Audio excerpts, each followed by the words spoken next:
কিন্তু আমাদের ডিসিরা কিন্তু আমাদের একটা ভূমিকা রাখতে পারে। তো অনেক বিষয় আছে যেগুলো আমরা আলাপ করেছি এবং সবচেয়ে বড় কথা পররাষ্ট্র মন্ত্রণালয় থেকে আমরা যেটা বলেছি যে আমরা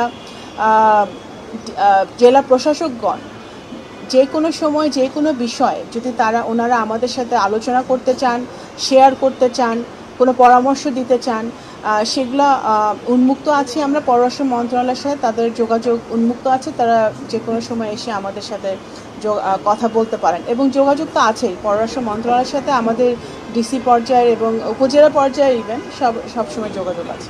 আমরা দেখলাম যে পশ্চিমবঙ্গে কেন্দ্র সরকার আসছে, তৃণমূল ছিল এটার সাথে এটার কি সম্পর্ক না, একটু যদি বলতেন। আমরা আমাদের সীমান্তবর্তী তো অনেকগুলো জেলা রয়েছে পশ্চিমবঙ্গের সঙ্গে, সেক্ষেত্রে আমাদের পররাষ্ট্রনীতি কি ধরনের আপনারা ভূমিকা রাখবেন নতুন সরকারের সাথে? দেখুন, ভারতের নির্বাচন ভারতের অভ্যন্তরীণ ব্যাপার।